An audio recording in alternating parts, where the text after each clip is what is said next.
Ini ku ahli sunnah ciri khasnya niku mbok wong tau dosa kaya apa tetep dianggap Islam. Ada kelompok ekstrim khawarij sing darani wong nak dosa niku berarti wis napa kafir. Jadi itu efeknya luar biasa dari madhab-madhab itu. Lalu kenapa madhab Abul Hasan As-Sadili yang kita pilih? Karena kalau orang Islam kamu kafirkan, niku mboten ketemu, cara akal niku mboten ketemu. Nggih cara berpikir kita, masyhur Abul Hasan As-Sadili ngendikan, wong iku nak kafir mulai cilik nganti 70 tahun. Kalau baleni malih tiyang kafir cilik ngantos 70 tahun. Itu kan menjadi mukmin itu hanya dengan melafadzkan apa? Syahadat la ilaha illallah Muhammadur Rasulullah. Niku hadhil kalimah satu ini. Kalimah syahadah niku saged ngilangi kekafiran 70 tahun. Artinya kalimat ini adalah kalimatun dakhala fihal kafiru al-islam atau kalimatun sara bihal kafiru musliman. Jadi ngaji rileks, ini tanamkan di hati. Ini adalah kalimat yang orang kafir saja menjadi muslim, hanya sekali dilafadzkan. Masa lalu dengan kalimat yang sama tiang muslim menjadi kafir. Nah, itu membuatkan ketemu akal. Makanya madhab takfiri, madhab gampang mengkafirkan orang itu jelas madhab yang enggak ada rujukannya sama sekali, enggak ada pegangan ilmiahnya sama sekali. Wong kafir wae dadi Islam, mosok wong Islam dadi kafir. Mau perkara tahlilan ning kuburan. Gara-gara tahlilane nyekel patok dianggap napa?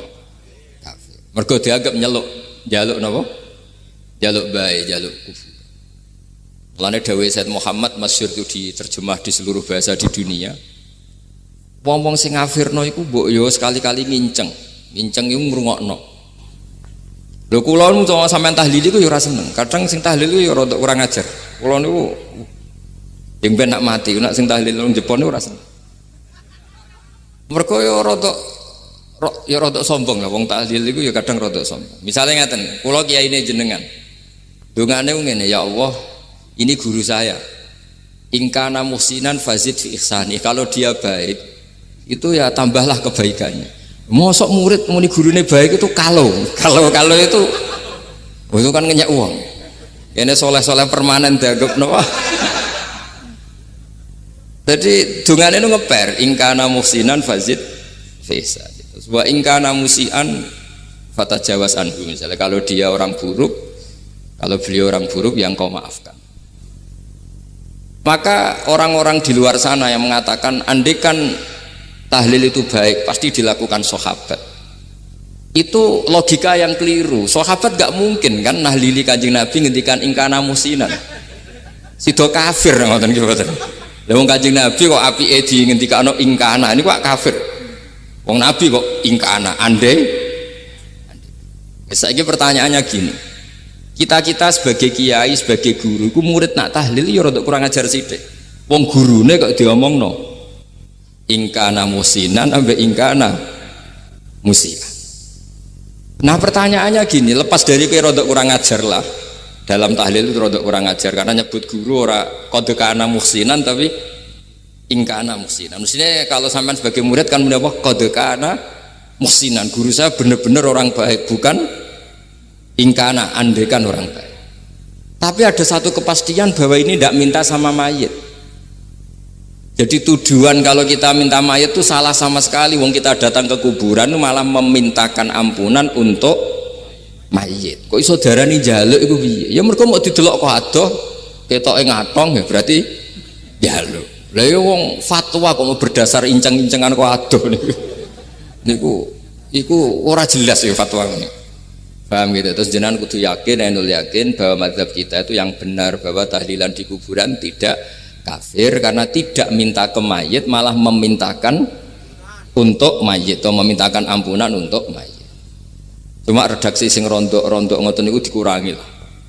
Nah kangge guru niku nggih dikurangi lah. Kurangi ya Allah jenengan maha pengampun kula suwun guru kula jenengan ampuni. Jadi ampun ngangge donga sing teng salat mayit Nah, sholat mayit itu kan memang ada sanatnya, memang semua bentuknya seperti itu. Tapi nak ning kuburan, kalau betul nanti itu ngotong Mbah Mun ngoten, ya Allah ini guru saya, engkau anugerahkan beberapa ilmu, beberapa amal yang manfaat untuk orang banyak. Kula suwun jenengan tampi, jenengan dat sing maha pengampun, jenengan ampuni. Tapi betul ngangge ingkana itu, tangan-tangan muga aku dadi kiai ini tersinggung. Murid orang ajar, masuk darani gurune apik iku andekan. Tapi berhubung ra paham ya alhamdulillah ya do. Tahlil yang Wali Songo ya buanter-banter nganggo mik. Lah sing kene paham ya rada risi, piye? Wali Songo darani ingkana iku piye? Wah. Dadi niku mareni, mulane kula suwun nak tahlil nyewa kiai sing alim lah ben rada bener, ben rada bener. Tapi ampun nyewa kula mboten purun. Kalau nu gak ada pondok lah, jadi buatan saya masyhur susah diundang orang kecuali yang ada hubungan guru, hubungan sarang. Karena beliau lama sekali ngajar di MGS, beliau Gus Maksum tuh lama ngajar di MGS. Jadi saya itu hanya datang di orang-orang yang pernah khidmah di sarang, terus yang pernah keluarga sepuh. Saya datang ke Jakarta ke Pak Quraisy Shihab itu ya karena Pak Quraisy itu lama sekali bikin diskusi tafsir, akhirnya saya termasuk pengajar di pondok beliau. Jadi faktornya ya hanya karena itu, bukan yang lain. Terus kalau suwun jenengan kedah yakin kalau faham takfiri yang memudahkan mengkafirkan orang lain itu faham yang salah, karena itu bahaya. Terus bahaya kedua secara fikih itu nanti repot. Kalau nanti di salah satu seminar itu sudah mau zuhur, ketemu satu narasumber yang gampang mengkafirkan orang, itu separuh masjid kebetulan mereka banyak yang bisa ngaji itu terus nggak sholat zuhur.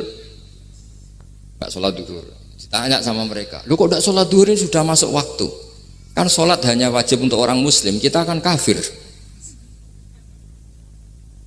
Ya karena dikafirkan tadi kan, kalau kita akan dikafirkan. Akhirnya gak kafir, sholat.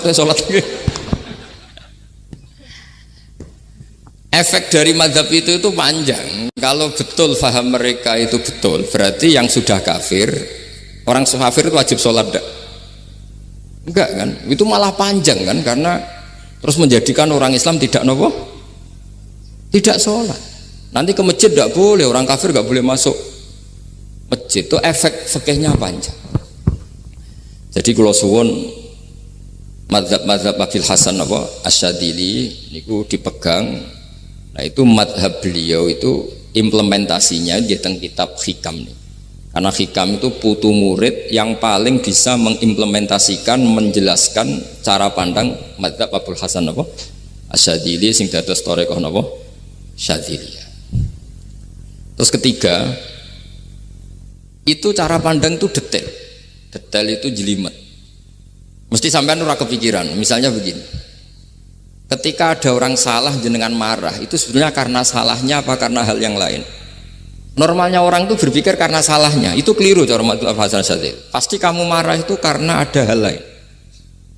Misalnya kita pembantu elek kriting mecahno gelas, mesti langsung mbok amuk. Alasannya mecahno gelas. Tapi nek sing mecahno iku wong ayu, kowe iso ngamuk. Kowe iso ngamuk wong ayu. Mecahno gelas lah. Kok gelas lemari, rasa gelas. Sama, kamu janjian sama orang, wongnya nyulayani janji, mesti mbok maki-maki. Katanya jam 10 kok udah datang gini-gini. Nah, tapi kalau yang terlambat itu wong sing ngutangi kowe iso ngamuk orang sing ngutangi kowe. Atau sing terlambat itu komandannya, atasan kamu, atau kiainya. Nah, artinya gini, ketika kamu marah atas nama terlambat, itu sebetulnya karena terlambat atau karena hal lain. Nah, maksiat juga gitu, cara pikirannya Abul Hasan Asyadzili. Ketika kowe roh misalnya cawe wedok maco naik ninja atau apa, mesti kowe darani wah luput suwuk. Tapi nak dikandani, niku putune jenengan. Mesti langsung ya Allah jenengan sepunten.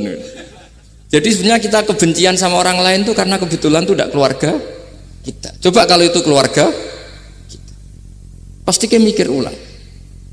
Kowe gedeng wong ra salat, Mesti sebabnya dua, satu tidak sholat, dua kebetulan itu tidak anak kamu.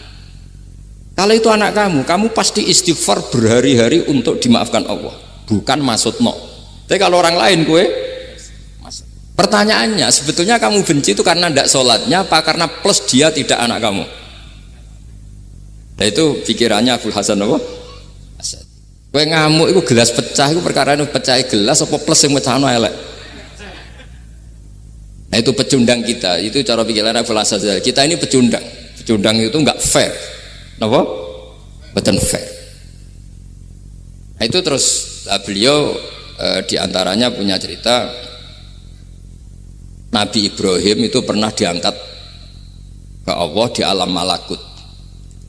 Di alam malakut kemudian ini ada di kitab Hikam juz 2 halaman 4 yang di bab ini yang saya baca.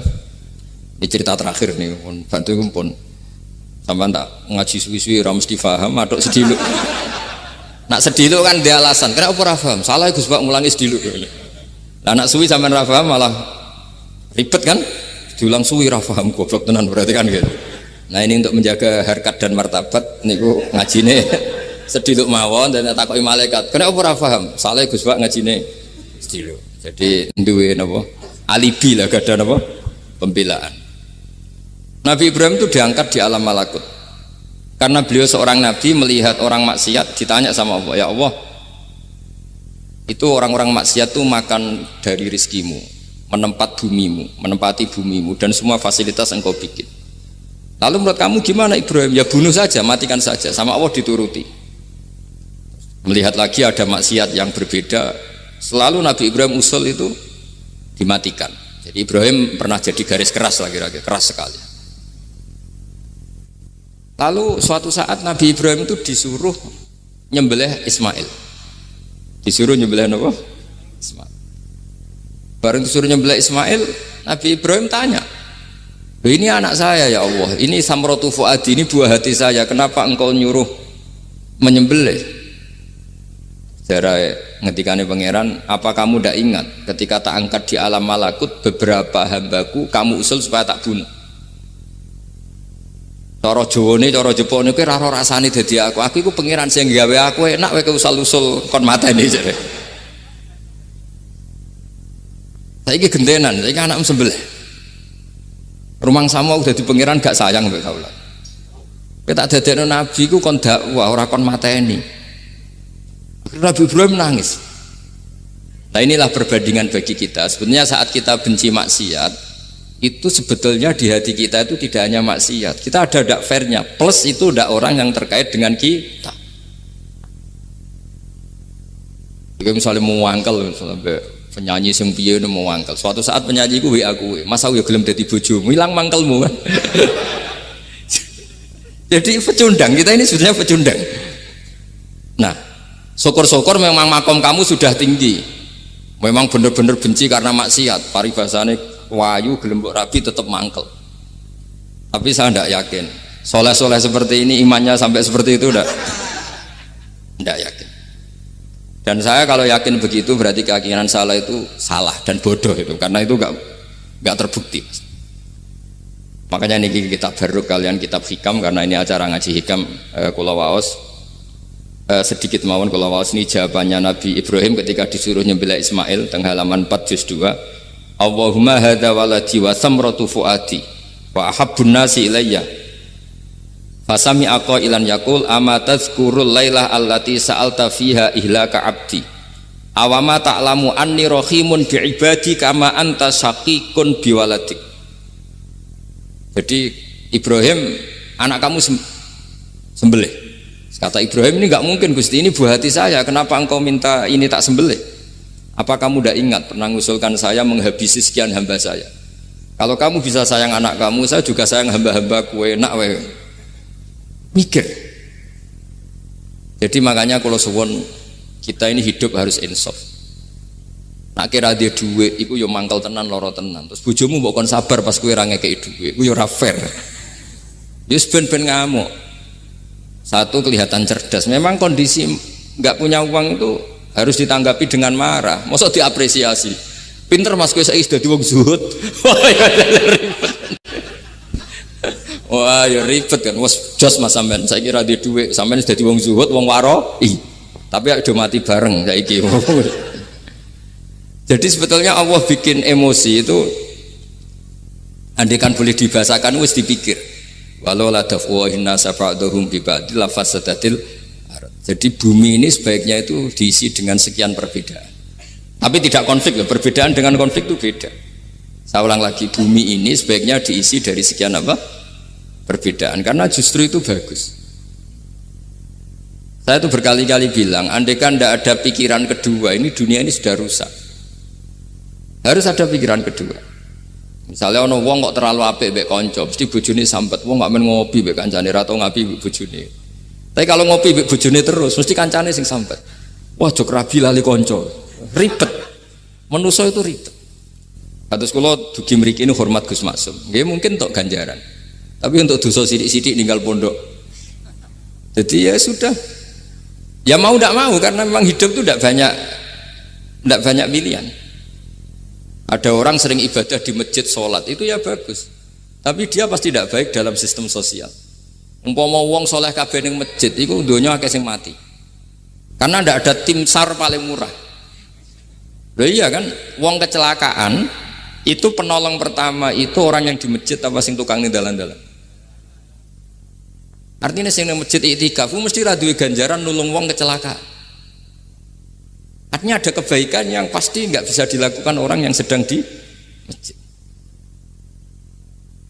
Andaikan yang di jalan tuh orang-orang soleh itu wah dunya sebaldatun thayyibatu wa rabbun ghafur. Loh ya betul, Nabi pernah ditanya sahabat, ya Rasulullah kita ini senengane ngegeng di jalan. Ya kata Nabi ya sudah nggak apa-apa asal a'tut thoriq haqqaha, ya kamu memberi haknya jalan. Apa itu? Amar ma'ruf nahi mungkar. Maksudnya nahi mungkar gini, misalnya di bus itu ada orang soleh mayoritas, itu sing nyopet ya wedi mergo mesti ditabuki wong akeh. Kalau yang di perapatan wong soleh kabeh sing beda wedok ya isin. Mergo sing perapatan wong soleh kabeh. Lah masalah iki ra soleh kabeh, kemari ribet kan gak soleh kabeh. Jadi sebetulnya Indonesia itu aman kalau yang di jalan tuh soleh semua karena perempuan lewat gak diganggu, ada copet gak berani, semuanya aman. Maka di Islam itu menyebut kebaikan itu jumlahnya banyak sekali. Tidak bisa kamu wah hebat-hebatnya wong sing nang masjid terus, tidak bisa seperti itu. Andai kan semua orang di masjid, nah ono kecelakaan pertama yang nolong siapa? Nah ono wong golek alamat tuh takok sapa kabeh ning jero masjid. Ribet kan? Nah, makanya ini Quran bikin aturan wala taq'udu bi kulli siratin tu'iduna wa tasudduna an sabilillah. Yang enggak boleh itu duduk di jalan sambil mengganggu atau mengancam hal-hal yang baik. Tapi kalau duduk di jalan justru membantu hal-hal yang baik, maka ini disyariatkan oleh Jadi ini kita harus mulai mikir ya. Jadi walhasil ngendikane kitab Hikam, bayangkan yang maksiat itu anak kamu, istri kamu. Pilihan kamu itu memaafkan dan minta dimaafkan oleh Allah. Tapi ketika orang lain kamu minta supaya dilaknati Allah, ini tidak fair. Jika kita diajari guru-guru kalau minta ampun ighfirli wali walidayya wali jami'il muslimina wal muslimat. Masih dikata wali jami'il muslimina wal muslimat wal mu'minina wal mu'minat. Itu filosofi yang luar biasa, kata jami' semuanya ya Allah engkau maafkan. Bukan keluarga saya tok, siapapun yang berkontribusi terhadap Islam ini engkau maafkan. Begitu juga di muqaddimah khutbah kula suwun harus ditradisikan wala alihi wa sahbihi ajmain. Kata ajmain ini kata pembeda. Mungkin orang baca hanya rutin, tapi kita yang nekuni ilmu, ajmain ini kata kunci. Fa inna ahlas syiah akramu sahabiyan wa ahanu sahabiyan akhar. Jadi tradisi madhab syiah itu apa? Ada sahabat yang begitu dimulia-muliakan berlebihan kayak Sayyidina Ali, dan ada yang dihinakan kayak Abu Bakar dan Umar. Lalu pembedanya dengan ahli sunnah apa? Kita menghormati sahabat wa sahbihi ajmain. Jadi hadhil kalimah kalimatun fariqah. Ini kalimah pembeda. Jadi ajmain buatan kalimah rutin terus ono jimati ono kasiate ini buatan. Kita maklumatkan ke seluruh dunia bahwa mazhab ahli sunnah ditandai dengan wa ala alihi wa sahbihi ajmain.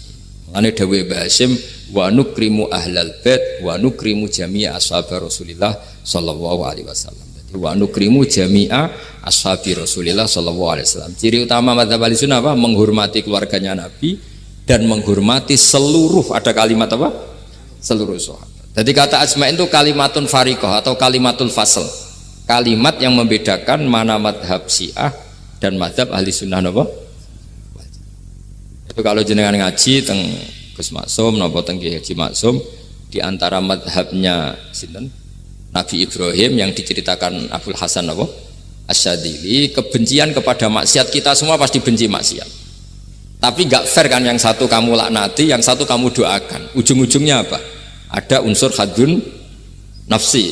Kalau yang terkait dengan jenengan mbok dongakno di sepuro, nah yang nggak ada terkait mbok pasutno, ini kan nggak fair, padahal sama-sama apa? Maksiat.